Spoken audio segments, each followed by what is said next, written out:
because I have no idea anymore. Yeah. But, you know, with Asddast coming in with the Olimar, it's definitely a big game to keep away. Like we said, you want to make sure you keep out Mythra Pyra as much as possible. But if, you know, this is one of the characters that Cosmos is looking forward to heavily outside of 2B, who basically, he said last night, like, because of the fact that Mythra and Pyra got confirmed, he pretty much knew that 2B was coming. I was like, bro, she came out in Soul Calibur. Your shots are probably dead anyways. Yeah. But this character, it's just been working so well because unlike Inkling, who is really good at fundamentals and getting that damage, Inkling can't kill consistently. You do not have that issue with Pyra throwing that thing out there, just getting that big kill by accident.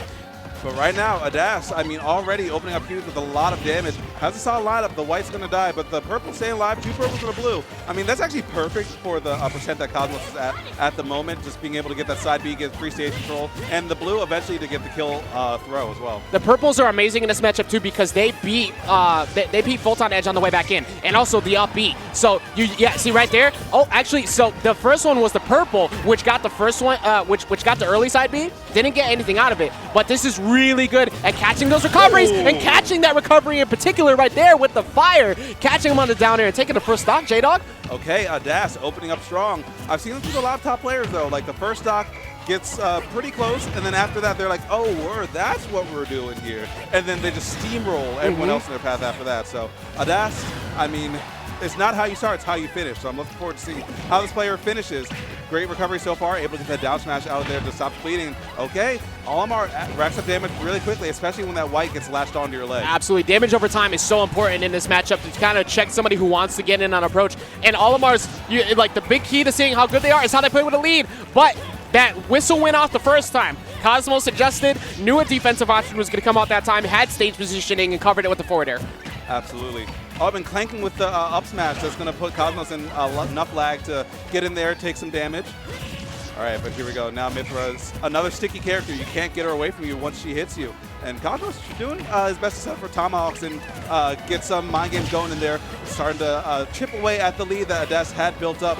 And now the juggles are there, and we see Pyra come through, but off stage now. Prominence Revolt's going to get some damage in there, but lands on the other side. You're going to have to side B back, and it's not going to be enough. Asddast, 2 stocks to 1, looking very comfortable. I gotta say too, that was really good on Asddast to go behind at ledge, like just jump and hold shield. It baited out either an aggressive option where you come up with Prominence Revolt, or you go to ledge, and I still have a ledge trap. So that, like, that's actually playing this matchup incredible. Does take a whole dash attack to the face, and even to back up, but has had the percent lead throughout the set so far. Let's see if he's able to get it back as Cosmos is starting to wake up. Yeah, Cosmos, again, chipping away bit by bit, and now starting to get more of those grabs. And once he gets grabs as Mythra, landing again is so difficult. Luckily, Asddast has those Pikmin there to make Cosmos deal with that a little bit and gets a little bit of something going.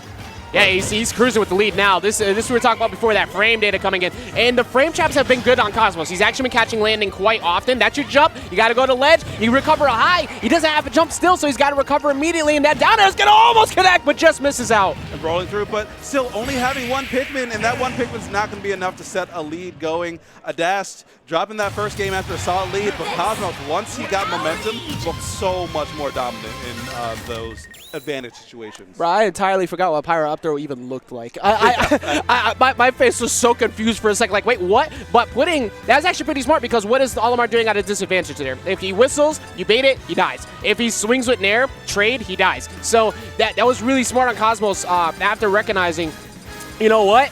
I know that you've been using whistle a whole lot and landing and such, so I'm going to just guide you to the skies, and if you decide to swing there, goodbye. Yep, goodbye, so long, farewell. So I think he might have been in range to get caught by jump too if he did that. I think the only safe option he had was air dodge and hope that Cosmos didn't bait it. Yeah, or even whistle might have been safer there. Like, it's still hard, but like if you had whistled, like you could have armored through and put yourself in a slightly better position. Air dodge, you were probably smoked on the way down. Oh, that's damage to start things off though. Trying to change it up, then get some hype up with this music once again. Let's see what Asddast had such a good lead off the rip. but I think at the last stock, the nerves kind of kicked in where he's like, oh crap, I can't land against Mythra or Pyra right now, and Cosmos recognized that. And now we're seeing Cosmos start to catch on to a lot of the defensive habits. Lightning Buster really good at catching air dodges too with that multi-hit Last Forever.